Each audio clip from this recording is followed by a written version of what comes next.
जहाँ कुछ उत्पन्न नहीं होता, जहाँ कुछ भी संभव नहीं था, भोजन असंभव था, भोजन मिल नहीं सकता था, वो फिर से कहने लगे, मैं मरने वाला हूँ मेरे प्रभु, मैं मरने वाला हूँ। हमने पार किया, हम यहाँ पर आए और तुमने हमें यहाँ पर मरने के लिए लाया। जरा कल्पना कीजिए, जानते हैं हम भूखमारी से मरेंगे, परमेश्वर कहता मैं दिखाऊंगा तुम नहीं मरोगे, और वो स्वर्ग से मन्ना बरसाता है।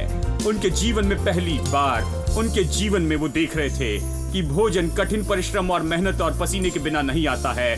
भोजन आता है क्योंकि परमेश्वर उसकी आशीष को स्वर्ग से उंडेलता है हमारे हाथों के कामों पर।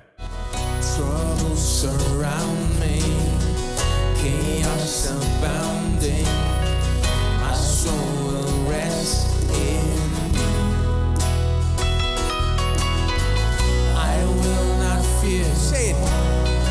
I will not fear the storm. My help is on the way. My help is on the way.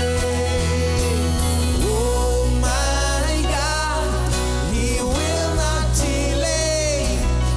My refuge and strength always. I will not fear. His promise is true. My God will come through always.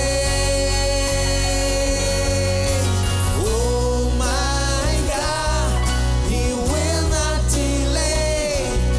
My refuge and strength always.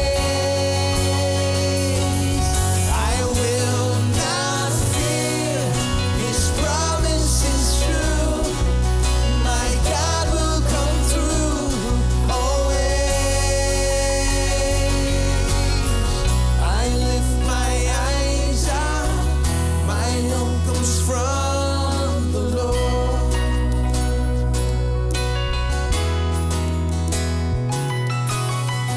I lift my eyes up, my help comes from the Lord.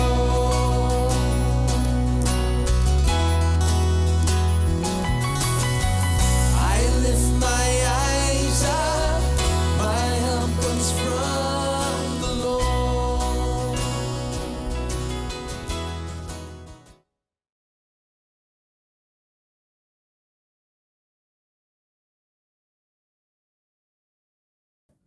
Please मेरे साथ में निकालिए प्रकाशित वाक्य अध्याय 1 और हम वचन 5 के अंतिम भाग से वचन 6 को पूरा पढ़ते हैं।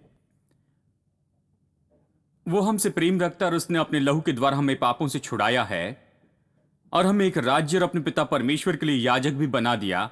उसी की महिमा और पराक्रम युगान युग रहे, आमेन। हम एक श्रृंखला देख रहे हैं जिसे कहते हैं हम कौन है, हमारे पास क्या है और हम क्या कर सकते हैं। हमने इसमें निश्चित सत्यों को देखा है कि हम कौन हैं, हम क्या कर सकते हैं, हमारे पास क्या है और ये सब। इस समय में सच्चाई को देख रहे हैं कि हम राजा हैं। और ये वचन बहुत सुंदर रूप में बताता है, कहता है उसने अपने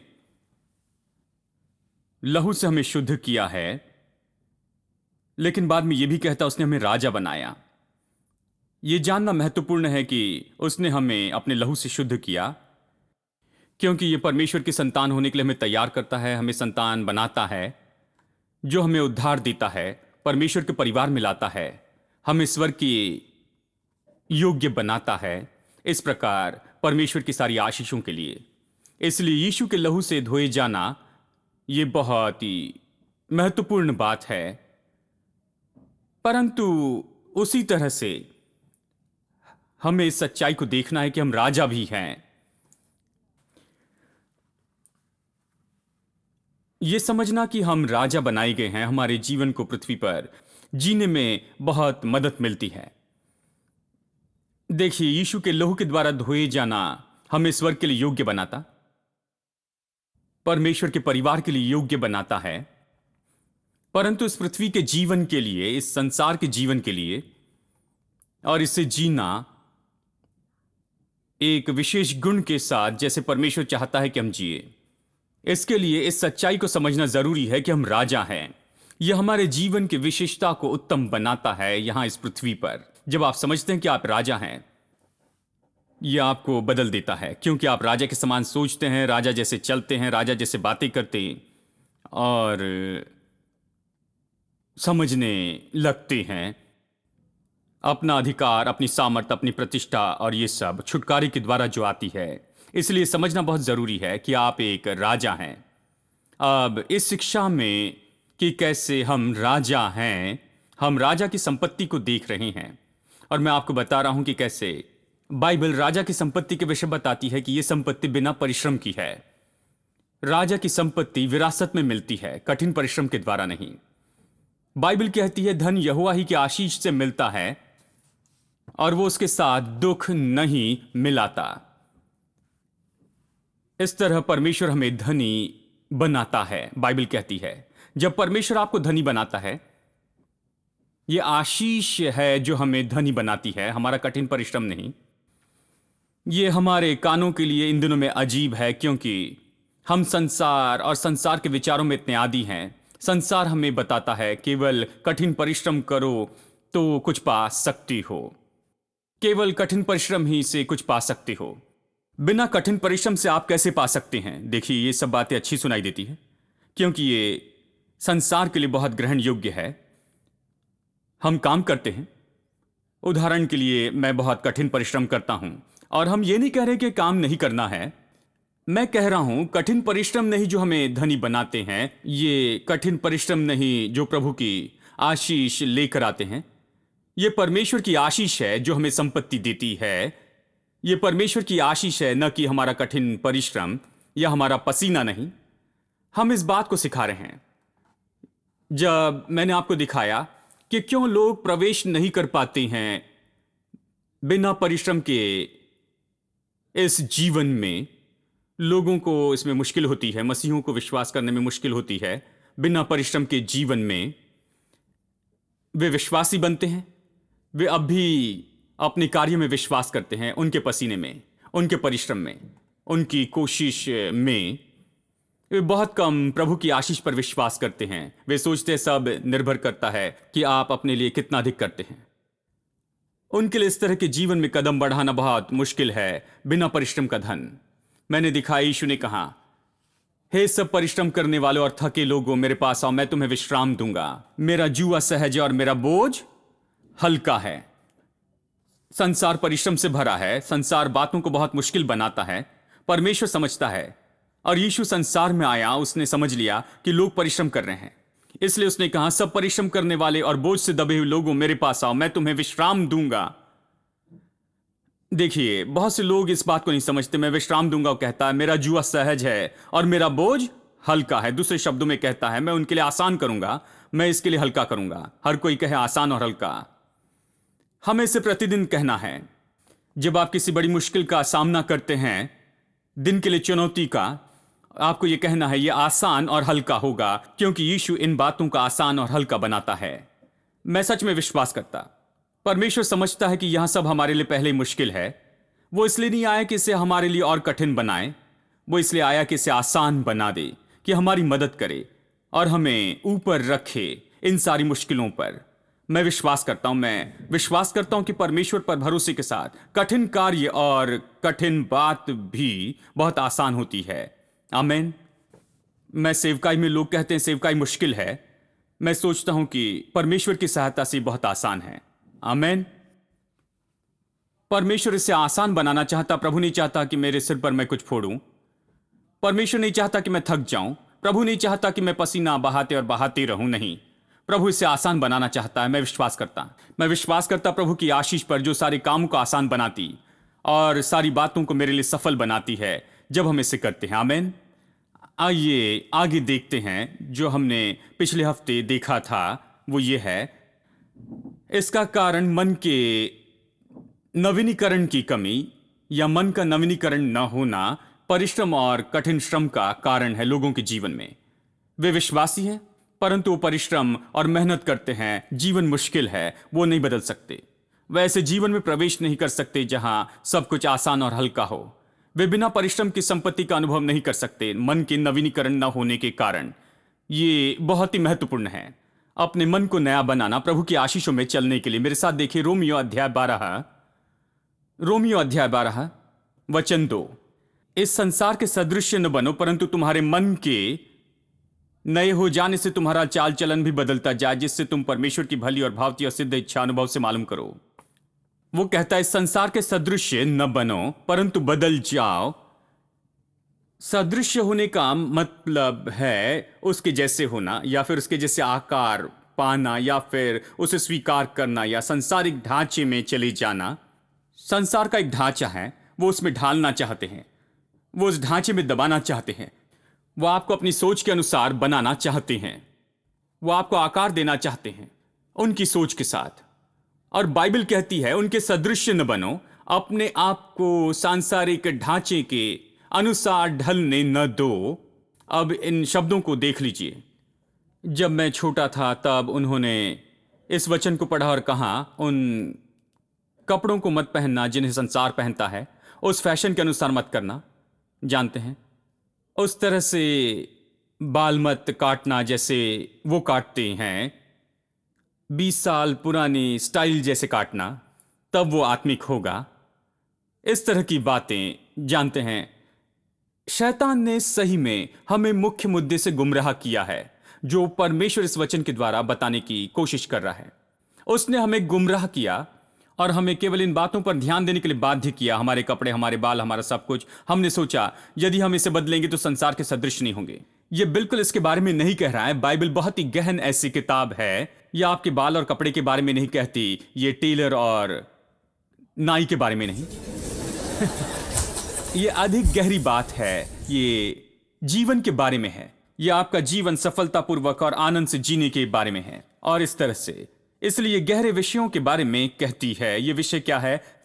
इस संसार के सदृश्य न बनो, मतलब अपनी सोच को संसार के जैसे आकार मत दो, अपने आप को उस ढांचे में ढालने की अनुमति मत दो, संसार को अपने सोच को आकार देने की अनुमति न दो, जिससे आप संसार के समान बनो। इस संसार के सदृश्य न बनो।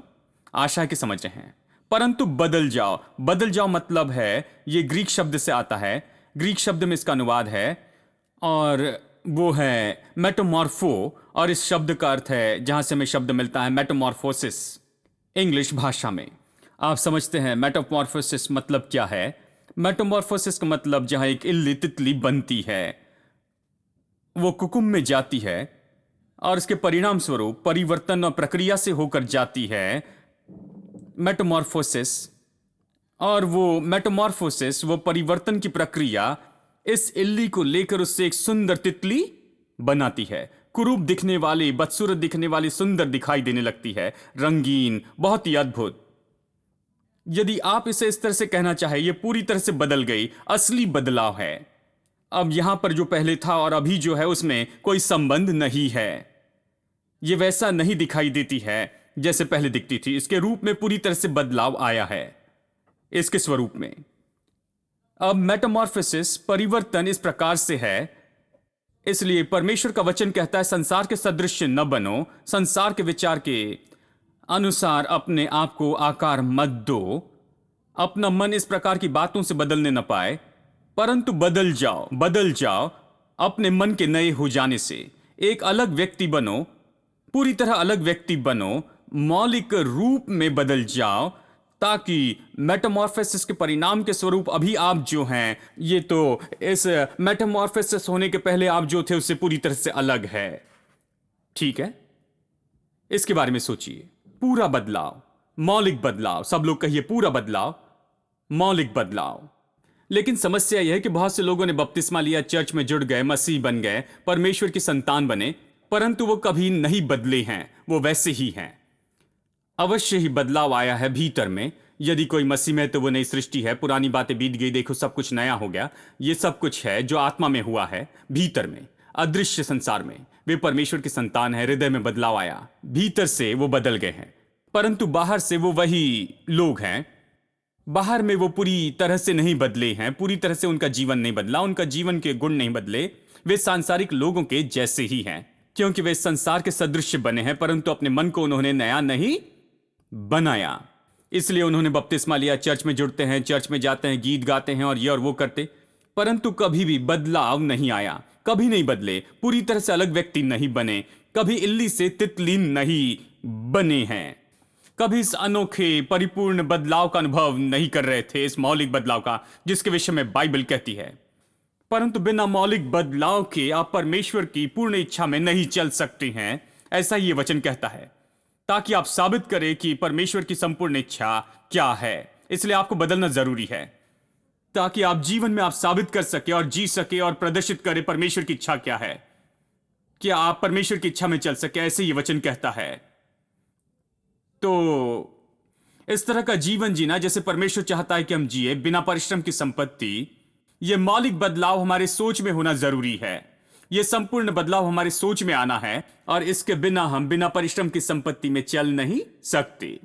आप चर्च जाकर आ सकते, कुछ नहीं बदलेगा जब तक कि आप सोच में मौलिक रूप में बदलाव न लेकर आए इन बातों के संबंध में। अब इस्राएली लोग बड़े उदाहरण जानते हैं। आप इस्राएलियों की गुलामी के बाहर आने की कहानी से कभी थक नहीं सकते हैं, और कैसे परमेश्वर ने अगुवाई की, ये सब फिर से हम देखते हैं। परमेश्वर ने क्या किया, उन लोगों को जो गुलाम थे बहुत पीढ़ियों से, उसने इन लोगों को गुलामी से लिया और सबसे उत्तम तरह के जीवन में लाना चाहता था, दूध और मधु के देश में। सबसे निचले जीवन से वो सबसे बेहतर जीवन पर, यही मैं इसे कहूंगा, ठीक है, सबसे निचले स्तर के जीवन से उस जीवन के लिए जहां परमेश्वर की आशीष के साथ फैलते पनपते हैं, दूध और मधु के देश में। यही इस्राएली लोगों की कहानी है, गुलामी से दूध और मधु के देश में। अब इस्राएली लोगों की समस्या यह है कि यह यात्रा उनके लिए बड़ी खुशी की यात्रा नहीं, क्योंकि वे गुलामी से बाहर निकल आए थे, वे गुलामी से आजाद हुए, वे बाहर निकाल लाए गए थे, परंतु गुलामी की विचारधारा बाहर जाने के लिए बहुत मुश्किल हो गया था। विचारधारा, यह बदलाव नहीं हो सका। उन्होंने मन में बदलाव होने की अनुमति नहीं दी। उनके मन में दूध और मधु के देश में चलने की अनुमति नहीं थी। पूरी पीढ़ी नाश हो गई दूध और मधु के देश में प्रवेश किए बिना, कभी उसका अनुभव नहीं किया। यद्यपि परमेश्वर ने उन्हें छुड़ाया और सामर्थ्य काम किए, फिर भी वो प्रवेश नहीं किए। क्यों? क्योंकि उनका मन सबसे उत्तम जीवन जीने के लिए तैयार नहीं हो सका। वे सबसे अच्छे जीवन जीने के सोच नहीं सकते थे। उन्होंने सबसे बेकार जीवन जिया, लेकिन सबसे अच्छा जीवन जीने की सोच, ये मौलिक बदलाव वो अपने जीवन में नहीं रख सके। वे मौलिक बदलाव में से होकर नहीं जा सके।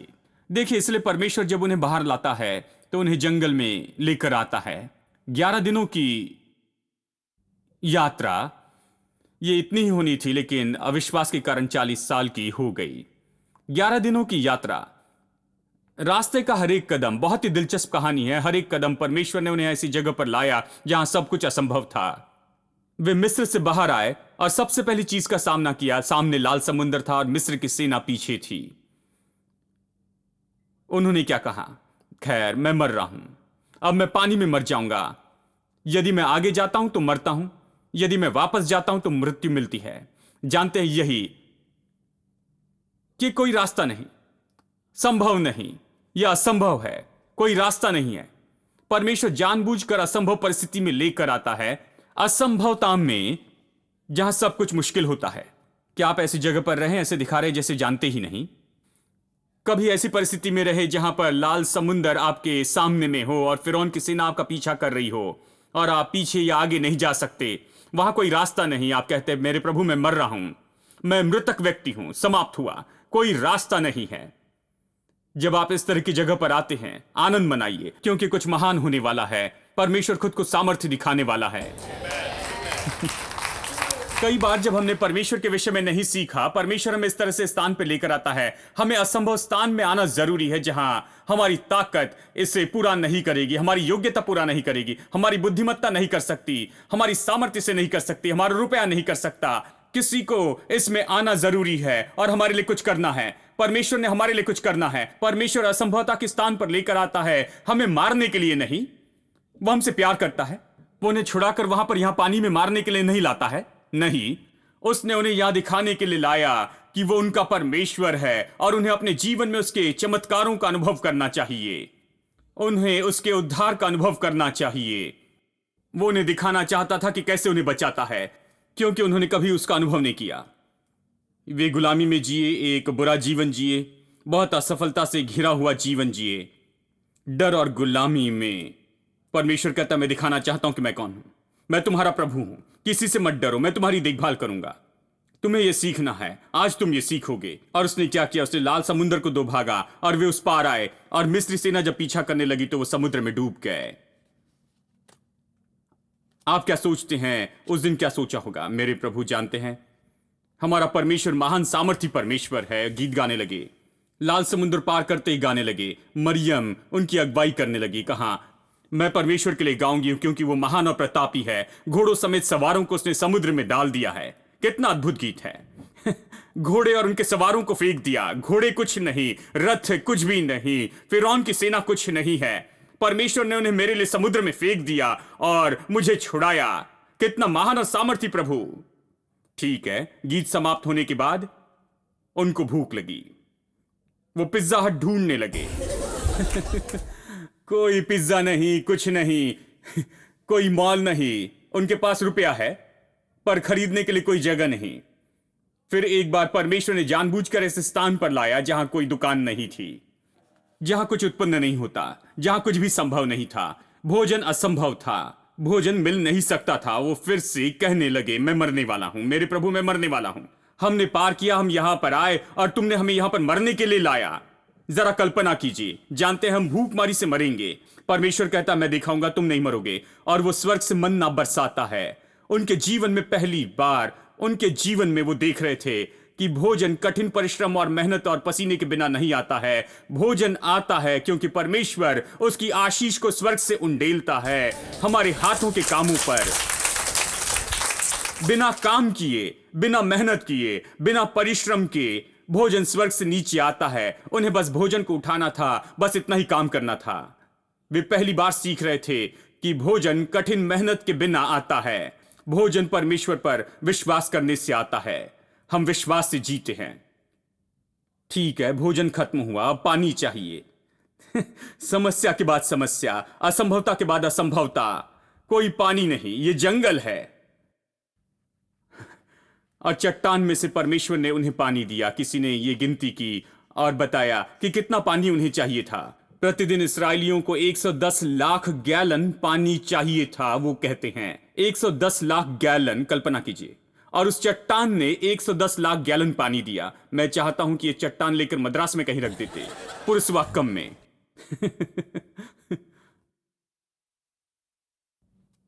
और मैंने पता चला है कि वो चट्टान कौन है। बाइबल कहती, पौलुस ने नए नियम में कहा, वो चट्टान जो उनके साथ चली वो तो मसीहा था। वो पानी देने वाली चट्टान था। जीवन का जल उसी से आया, वही वो चट्टान था। परमेश्वर उन्हें दिखा रहा था कि कुछ भी असंभव नहीं, मैं तुम्हारे लिए हूं। मैं सब कुछ संभव करता हूं। मैं इसे बिल्कुल आसान करूंगा। जो बातें तुम सोचते हो कि कठिन है, सोचते हो कि जीवन में ये सबसे कठिन है, परमेश्वर उसे जीवन में सबसे आसान बनाता है। आप में से कितने लोग सोचते लाल समुद्र सबसे मुश्किल है? आप कहते मेरे प्रभु लाल समुद्र। हां, आप लाल समुद्र को दो भाग नहीं कर सकते। परमेश्वर कहता है केवल देखो, ये सबसे आसान बात है। फिर वो कहते हैं प्रभु भोजन नहीं, ये सबसे कठिन बात है। परमेश्वर कहता है केवल देखो।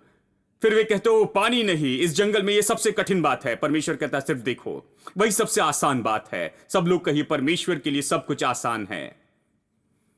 देखिए, बहुत से विश्वासी को अभी तक इस जीवन में इसे पता लगाना है, परमेश्वर के लिए सब कुछ आसान है। My Lord, wonderful Jesus. Jesus, my Lord, wonderful Jesus, my Lord. Isn't he wonderful, wonderful, wonderful? Isn't Jesus my Lord wonderful? Eyes have seen, ears have heard, it's recorded in God's word. Isn't Jesus my Lord wonderful? Isn't he wonderful, wonderful, wonderful? Isn't Jesus my Lord wonderful? Eyes have seen, ears have heard, it's recorded in God's word. Isn't Jesus my Lord wonderful.